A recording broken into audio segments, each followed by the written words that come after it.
JT Crowley is Talking Books. On the show, you'll hear from emerging talent and seasoned veterans from around the world. Hello, I'm JT Crowley, and today I have an exceptional author for you all. Jason King. He's come on the show to talk about his epic book, The Puppet Show, a story of superheroes, metahumans, troubleshooters, dealing with loss, fear, challenges, anger issues, and controlling what I think are narcissists. The world is not black and white, but sometimes the shades of grey don't matter. Jason himself describes the book as classic style comics. And I thought, okay, that's an interesting viewpoint. But he says it's the classic style comics for the modern world in novel form. Jason is from Beaver Creek, Ohio, in the United States. He lives with his wife, Joanne Elizabeth, who is known to all her family and friends as Beth. Jason was born in Michigan, but has lived in numerous places across the United States of America. He has 2 degrees, has served in the US Air Force, both at home and abroad. He currently works, as he puts it, everyone, slinging coffee and sarcasm at the local Tim Hortons chain Cafe Emporium. I can just see him doing that. I really can. His dream is to be a renowned author, respected both by the public and those peers in the writing fraternity.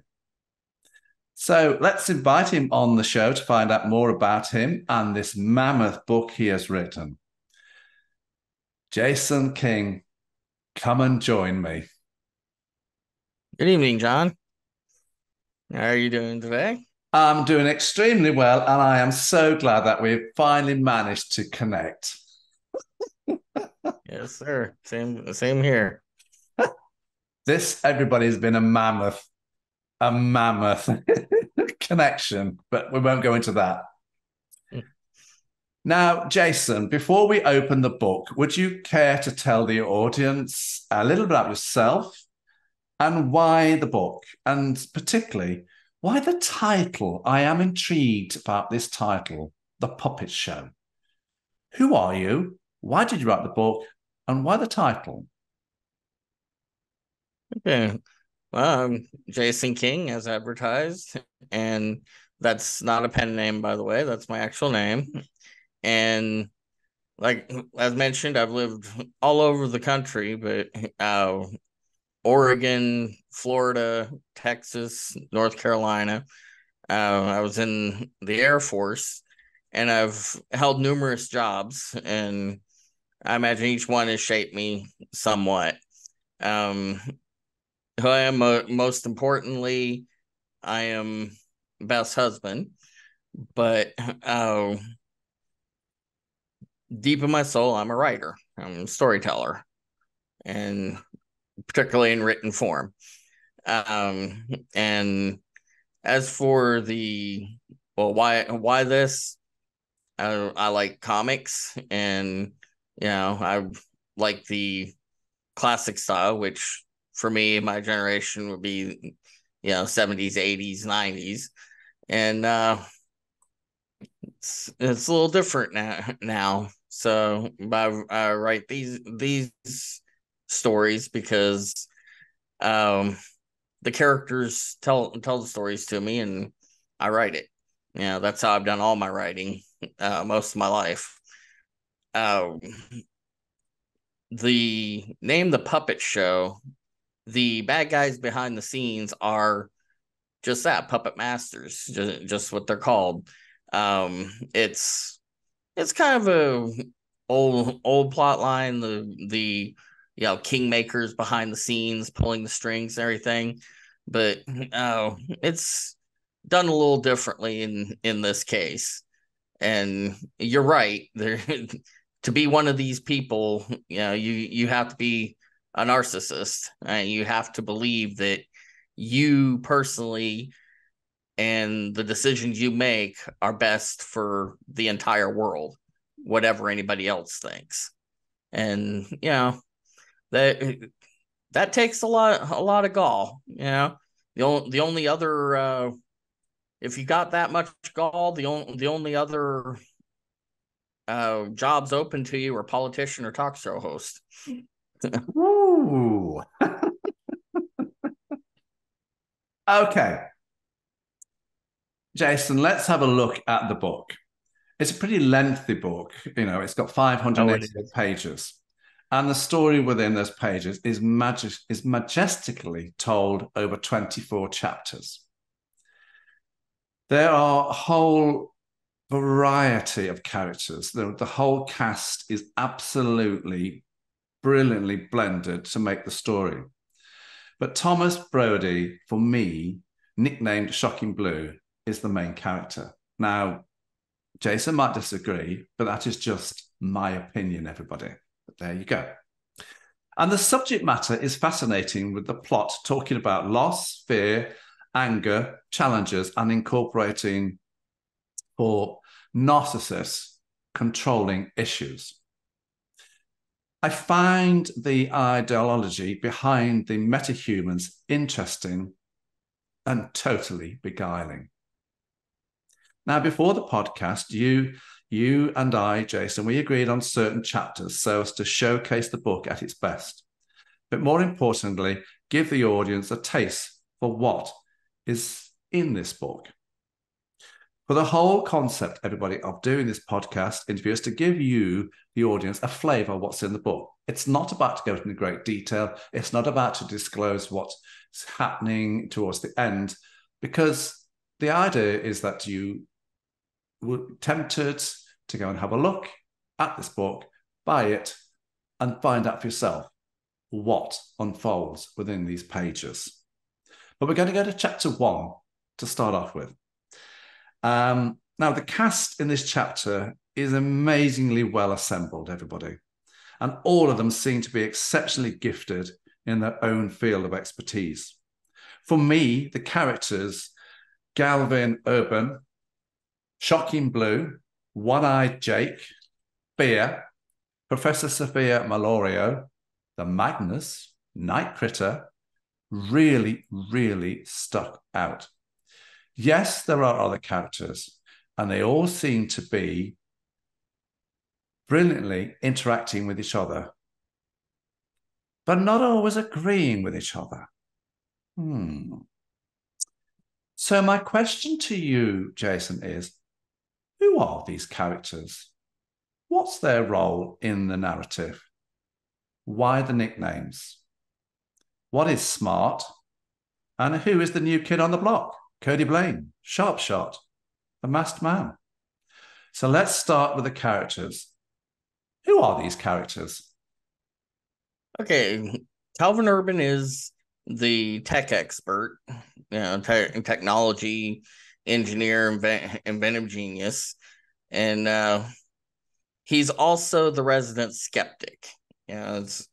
You run into demons, and he won't even refer to them as demons. He's other dimensional beings, but there's a rational explanation for this.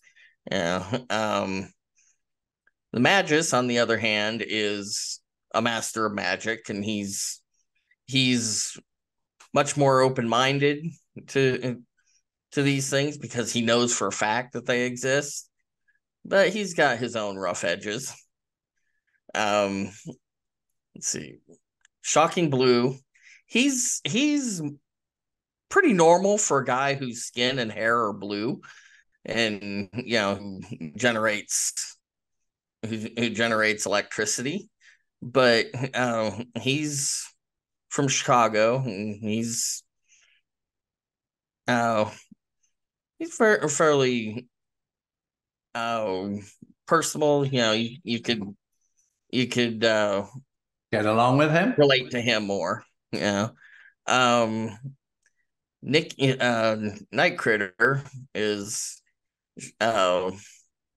she's a mutant. That is, she's a type of metahuman that is born with the powers, just from genetics.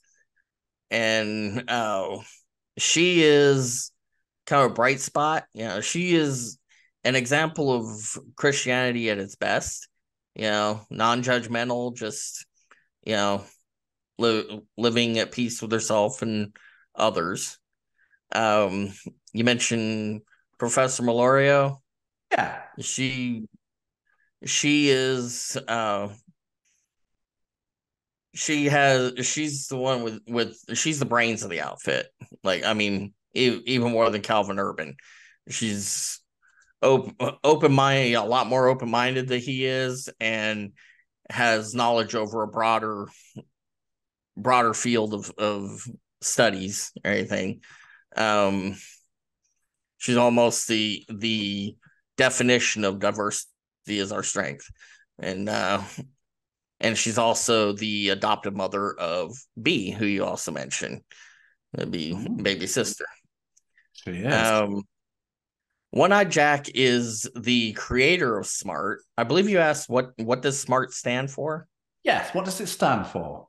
Okay, it's an acronym that stands for Society for Metahuman Advancement, Research, and Training.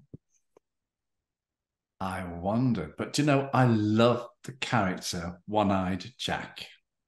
Oh, he's my favorite. Quite interesting, huh? He's my favorite. Really? Yes. Yes. Yeah, he's my favorite. Yes. I just kind of channeled John Wayne with him in a lot of ways. Yeah. He's been around, he's seen stuff, and he doesn't really care about your BS because he's seen it before and he's got a job to do. Okay. Yeah. So who's the new kid on the block? Sharp shot. Who's this new kid on the block? Okay, so he's one of my favorites. He's a North Carolina mountain boy, and what he knows is the bow. Now, he's also a wilderness expert and everything, but he can shoot just about anything, but the bow is his thing. And he's in the city not necessarily by his choice, but circumstances brought him there and gave him reason to stay. And so he has been brought in to join the group to pretty much keep him out of trouble. He was making some waves on his own, and they're like, we'll bring him into the team. We can use him, and we'll keep him out of the trauma wards. But yeah, he's a country boy. He's pretty straightforward. Like, he's got some personal sets of rules, and that's what he lives by. One of which is you don't insult women. Yeah, that comes in a scene, but it doesn't work out for you to insult the lady of the house. No. Yeah. Now, Jason, let's go to chapter 3. And Jason, you introduce us to Thundering Eagle here and a Thunder Thumper. And we start to see a sense of how the team gels together.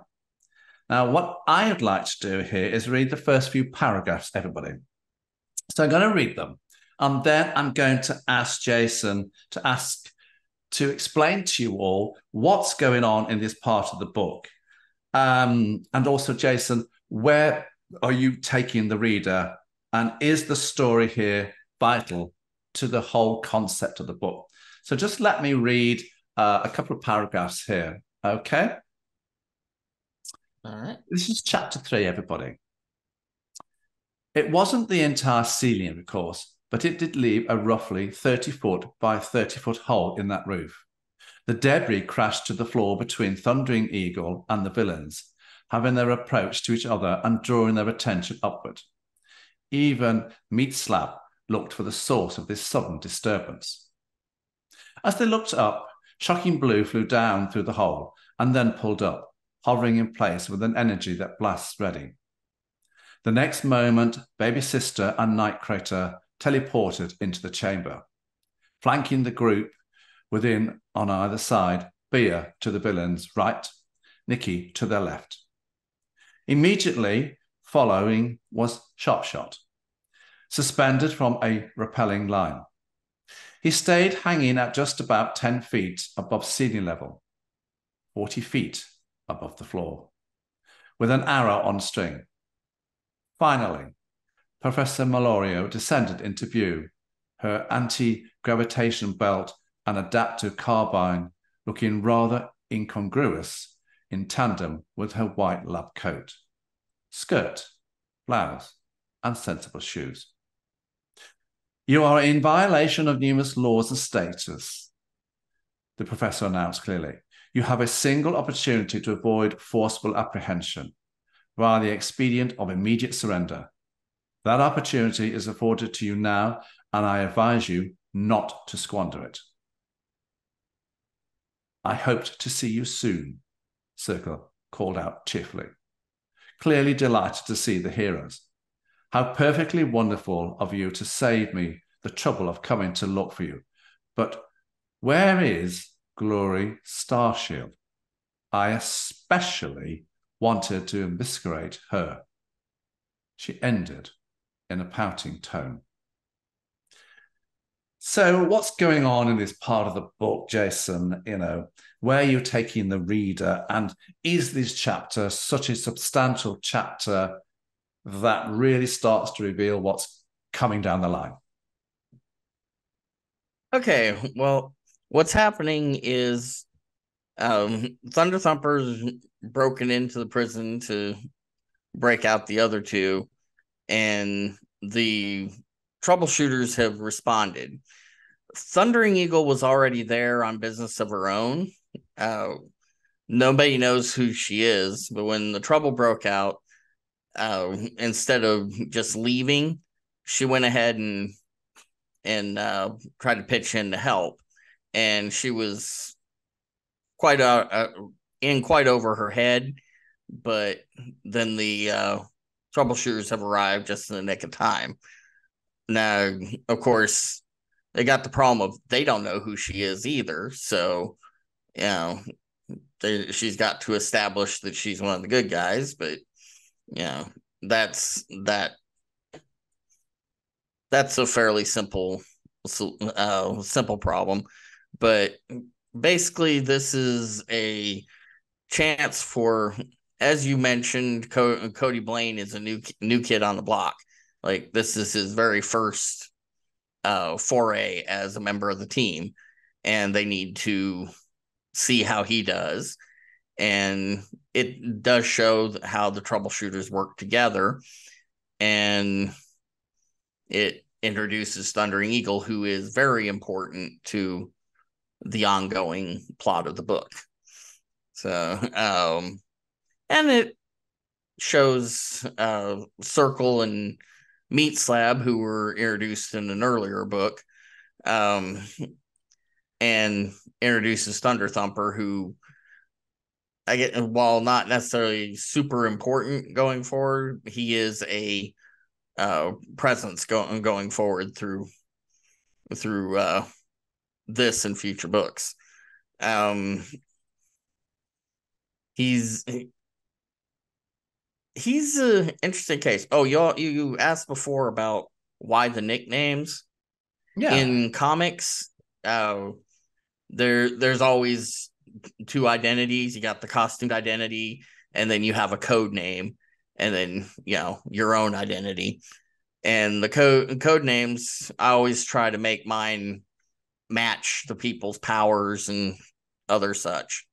So that's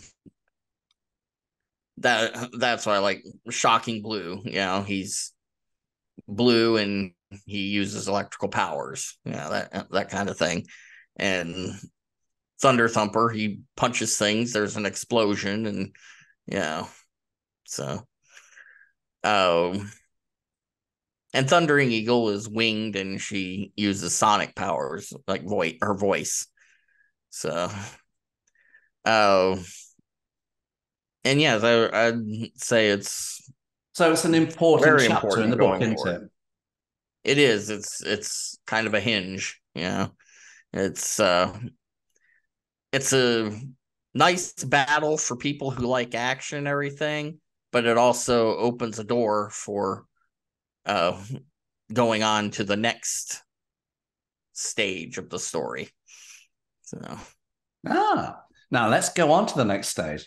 Now, for me, Jason, 2 chapters I found are pivotal to the plot, and they are chapters 6 and 7.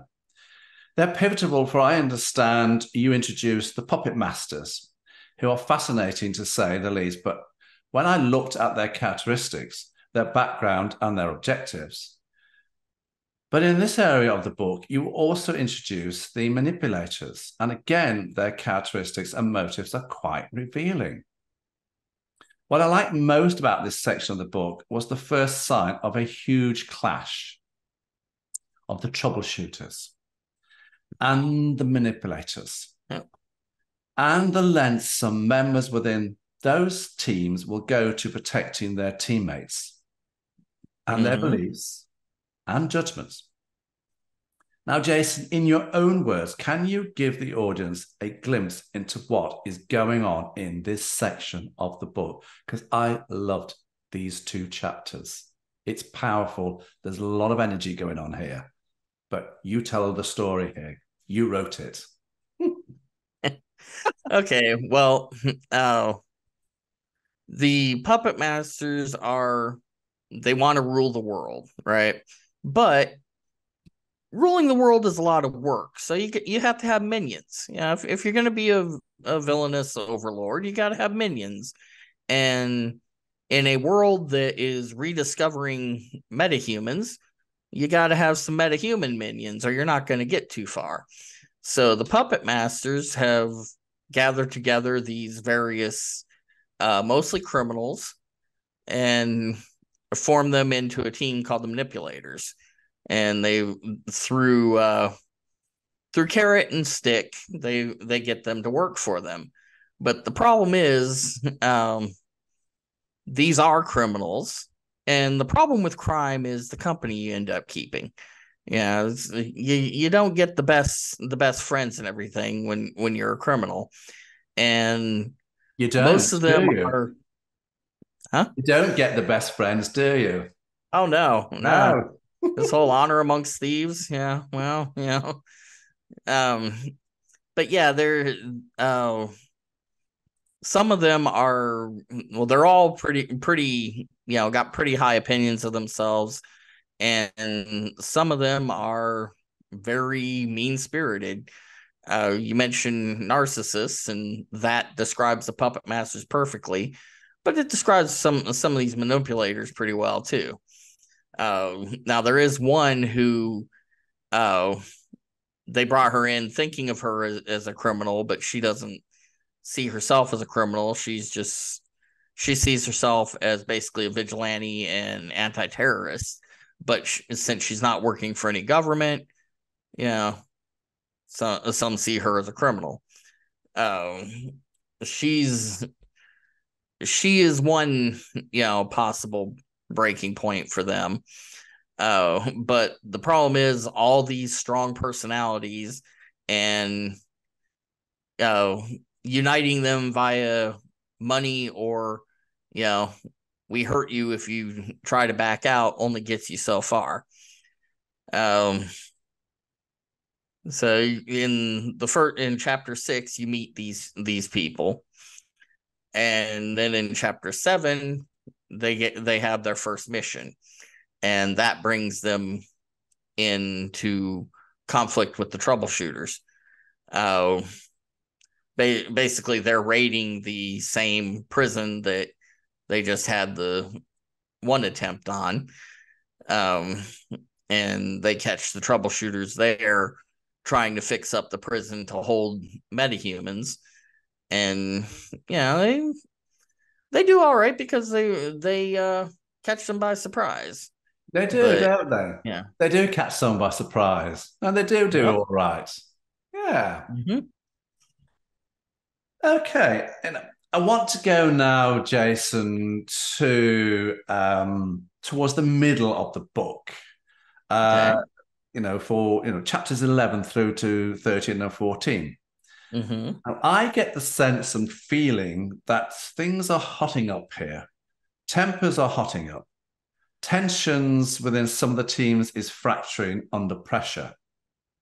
Now, in chapter 11, we see the impact of losing 3 of the troubleshooters and the team's efforts to regain them back. Plus, new team members and allies appear on the scene. We start to see how SMART supports Metahumans outside of its own organization. In chapter 13, and how the tension within the manipulators creates a scene of crumbling apart in chapter 14. For me, this is an intense, action-packed section in the book. So would you care to tell us what's going on here without giving too much of the storyline away? I definitely care to do that. So, as mentioned in the earlier chapter, the manipulators do pretty good with this first mission because they catch the troubleshooters separated, and they're not all together, and they're not expecting an attack, so they catch them by surprise. They catch them scattered. Well, they manage to, as you mentioned, they get away with 3 of the troubleshooters. They've captured them. So now comes the fallout. Now comes the doubt and the self-doubt and the I don't know if you've ever been in a group situation where something went wrong, but Oh yes. Okay. it doesn't really matter whose fault it was or if it was anybody's fault. Everybody's got a finger and they're all pointing it at somebody else because I don't know what happened, but it wasn't my fault. No, not my fault. Yeah, not my fault. It's his. It's hers. Yeah. It's me. he let down. She wasn't doing her part, And one of the team members that's taken has a spouse, and that spouse had stayed behind because they weren't officially on the team, but now they're blaming the whole team for their spouse being taken, and this is the first obstacle that they have to hurdle to get back on. They always say if you fall off a horse, you get back on. Well, before you can get back on the horse, you got to get over that fear in your mind. You got to make yourself get back on the horse. And this is that fear. This is that, blaming each other, and and so much of it is coming out of fear for what's happening to the 3 who have been taken. Because they don't know who these people are. They don't know what they want with them. And, and they sure don't know how to get them back. Well, they're having to do the investigation, and, they get a clue, and then, Urban goes off on his own to check it out. And, he runs into a little bit of trouble, as tends to happen when you get hot-headed and run off on your own. But he does get into trouble, doesn't he? Oh, he yep. Oh, he does, everyone. He gets into trouble. But that happens. It's part of a superhero's life, and so then they, having gotten the idea of where the bad guys are, now they have to make their plans and they have to go do it. This is all bringing them together. They had fractured a bit, but now they're coming together as heroes do. You see, these are people with amazing abilities and whatnot, but that's not what makes them heroes. What they do with it is what makes them heroes. And what you do with it depends on what you've got inside you. They are at heart selfless, and that's what's going to bring them through. Whereas as mentioned, the manipulators are mostly criminals and everything, very self-centered. And you start seeing how that works too. Some of them are better than others. What? Some of them are better than others, but overall, that's the deal. And even as the troubleshooters are coming together, the manipulators are kind of falling apart. And this sets up for the conflict at the end. Hold that thought. Now, Jason, Okay. I want to take the readers to chapters 18 and 22. All right. So we're moving down the book, but not going quite to the end, for we do not need to we need to maintain suspense, but without giving the storyline away. So let's take them in order. Chapter 18. Now, I'd like to read the first few paragraphs. Now, this is on page 469, everybody. So I'm going to read them. And then I'm going to ask Jason to tell us what's going on here. So for me, let's go to chapter 18. This is what it says. This is what he's written. Baby sister appeared suddenly in a rocky outcropping of the mountain slope, accompanied by Ironwood, Construct, and Knockdown. She took a deep breath and looked around, getting her bearings. Ironwood leaned on his staff with his habitual impassivity, but his eyes, as always, were active and alert. Knockdown was muttering to himself and smacking his fist into his palm over and over. Glancing back into the jungle below, Construct was the first to break the lengthening silence. Where do we go from here? She asked practically. We have to get into the mountain and find Professor Mummy and the others, Bea replied determinedly. I know that, Construct agreed. I'm just wondering about the how of it. We could, for instance, climb to the top and try to link up with the Colonel's party, or we could head for that sea cave that was on the map. We'd have to do some swimming, but we could probably get in that way. Knockdown shrugged unhappily. Either way, though it's a maybe, we don't know if that cave really goes into the base or not, or even if it's a trap, and we don't know where the Colonel and the others are by now. Why don't we just go in through that cave there? Ironwood suggested quietly. They all looked at him questioningly, and he nodded up the slope to where he apparently had spotted something. They studied the slope hopefully, but all any of them saw was rock and dirt. Bea turned her head back to look at Ironwood with a puzzled, quizzical frown. I don't see any cave, Mr. Ironwood, she piped up in a questioning tone, just as short or frustrated. He smiled back at her gently. Trust me, little one, it is there, he replied. That's good enough for me, Construct said, and began climbing the slope. Her mechanical hand formed into a pickaxe to help her make the ascent. The others followed her, labouring up the slope. Knockdown had to pick Bea up and boost her in a couple of places. She needed to find better hand and footholds to continue her climb. Only Ironwood seemed to move effortlessly up the slope, apparently unaffected by gravity. When they all finally caught up to their comrade, she was standing on a ledge and studying what looked like nothing more than a large boulder. She had a smirk on her lips as she contemplated the huge rock. It's a hologram, she told them positively, hearing them approach. A pretty high-end one, too. How can you tell? Knockdown asked her, frowning at the store. Looks real enough to me.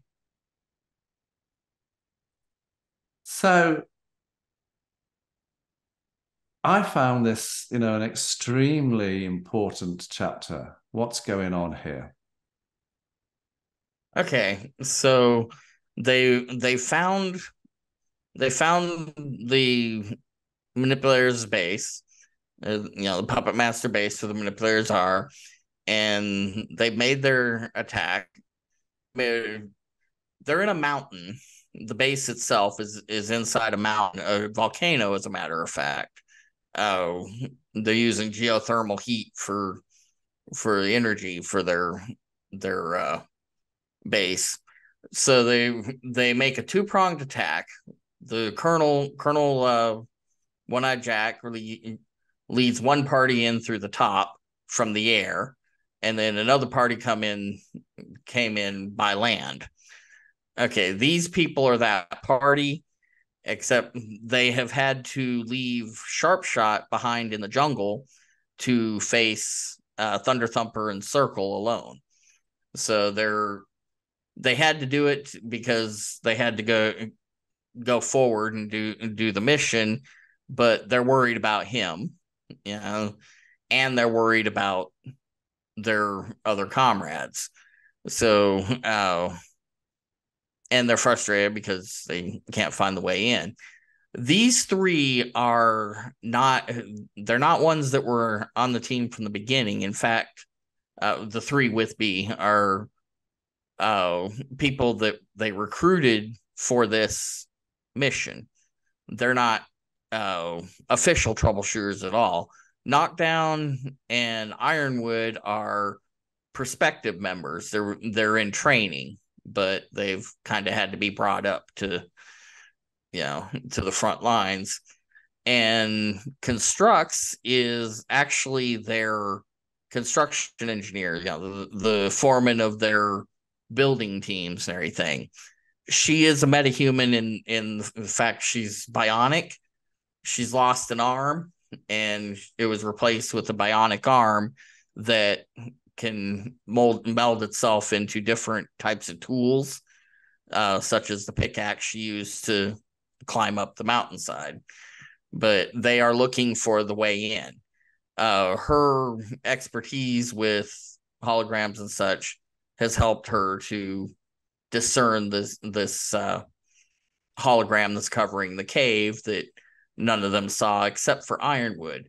Ironwood was able to detect it because he's what he is exactly is rather mysterious, but he has a connection with nature that's preternatural, and particularly plant objects. His staff that was mentioned, it's wood, but he can not only change it into different forms, like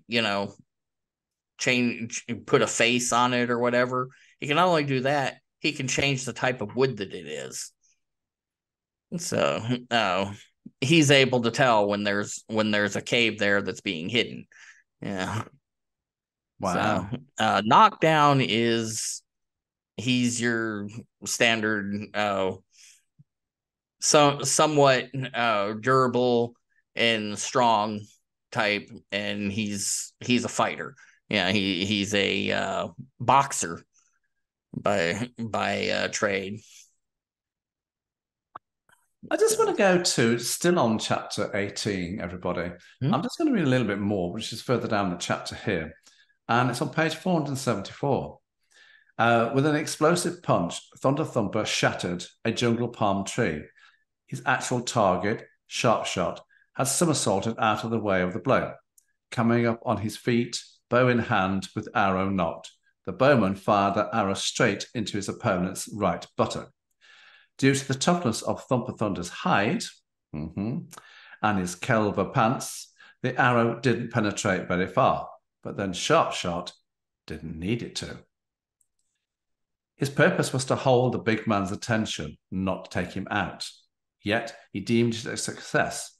Therefore, when the black man, roaring in pain and rage, whirled around to renew his pursuit of the elusive archer, Sharpshot was used to hunting dangerous game, though, and he smirked at the juggernaut, bellowed dire threats at him.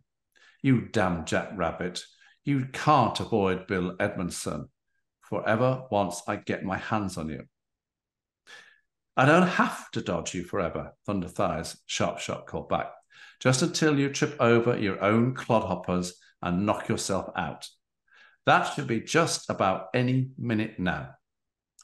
Unfortunately, the big bearded behemoth was not working solo. Cycle had disappeared into the jungle moments before. Now she reappeared, dropping at sharp shot from overhead, slicing at him with her deadly hula hoop. It's a great little story part here, isn't it? It's one of my favorite parts. I'm glad we agree here. So what I'm doing here, everybody, is just giving you a brief glimpse as to the style of Jason's writing and what you can expect in this epic, mammoth, action-packed book that he's written. Now, I said to you that, we were going to go to chapters 18 and 22, so we've covered off chapter 18. So now let's go to chapter 22. And the reason we're going for chapter 22 is that it's pretty near the end. So there are some hints and tips as what's going to happen in the final chapter, but without giving the game away, because that's not the idea of this podcast. So let's turn to chapter 22. I looked at the opening scene of this chapter. You've got the scene set here in a laboratory, and there's an intense battle going on between Winterfire, Night Critter, a dodecahedron. Now, I know I've got that wrong, but I'm going to let Jason tell us how to pronounce that. You talk about machines, facets number 5 and 6. What's happening here? And I think there are strong clues as what's coming down the line in the finale. Am I right? And what are these dodecahedrons? Have I nearly got it right there? Nearly. Nearly. The word is dodecahedron, and it means a 12-sided object.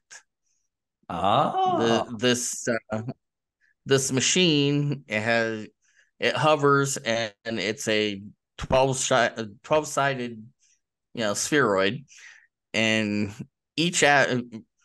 the puppet masters speak through it, and each time one of them speaks, one of the facets lights up and it has the number on it. But when number 1 speaks, the whole thing lights up. Okay. And so that's what the dodecahedron is. The what's going on with this lab battle is this is fairly late into the fight, and the 2 of the 3 that were captured have managed to free themselves, but they're still in the base. So, and one of them is having to deal with the fact that the other one has been badly injured. She's trying to help her, restore her enough to health to be able to move her.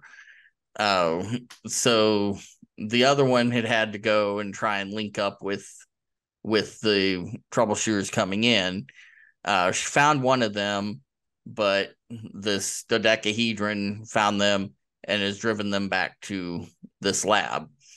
And now they're having to defeat this thing or die.